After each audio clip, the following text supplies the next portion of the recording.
Notre galerie, Asie Art Gallery, donc, se situe à Bordeaux, où on reçoit uniquement sur rendez-vous. On a un gros showroom de 500 mètres carrés. Nous présentons en général uniquement des peintres asiatiques, thaïlandais. Et nous avons dans notre collection 9 artistes thaïlandais. Et actuellement, notre choix s'est porté sur un seul, qui s'appelle Somsak Anumas, un garçon adorable. C'est vraiment très intéressant de parler avec lui, de travailler avec lui. C'est un garçon qui s'intéresse à tout et qui écoute.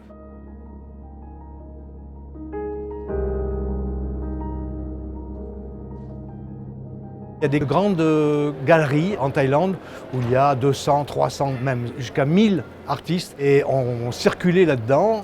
Et on est tombé un jour sur cet artiste, tout à fait par hasard. Il était tout seul dans son petit bouclard de 9 mètres carrés.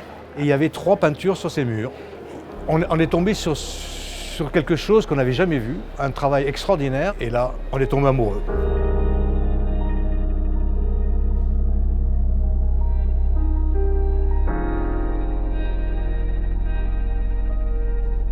Il fait d'abord son paysage ou un fond coloré d'une couleur au plus sombre, au plus clair, suivant son idée. Après, il fait des points, des milliers de points, et il revient une 3e fois. Il fait une ligne de trait avec grande patience sur toute la longueur de la toile. Et il revient une 4e fois, et là, il finit sa toile en faisant une 2e ligne de trait qui est plus grande que la précédente, ce qui fait que c'est celle qui tient vraiment la toile et qui donne cette profondeur à la toile.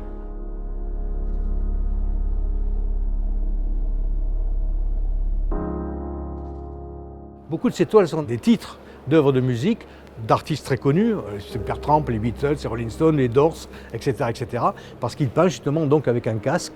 Pendant sa peinture, il y a un morceau qui doit certainement sortir, et hop, il donne à la peinture le titre du morceau qu'il écoutait.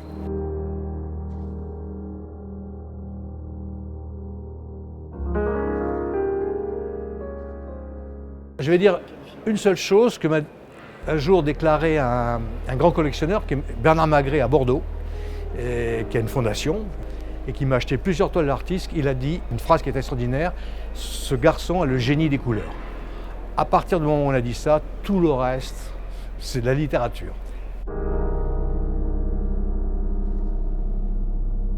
Pour lui, plus il y a d'acheteurs qui s'intéressent à son œuvre, et il le voit évidemment sur les réseaux sociaux, il le voit dans des magazines, il y a beaucoup de magazines qui nous ont fait des reportages, il voit tout ça et il voit que ces acheteurs adorent, ces collectionneurs adorent son œuvre, et même il y a des clients qui le félicitent. Pour lui, c'est exceptionnel, quoi. C'est fabuleux, fabuleux. Et pour nous, c'est encore autre chose, c'est cet amour de pouvoir travailler avec lui et cette chance exceptionnelle de pouvoir présenter ça au public.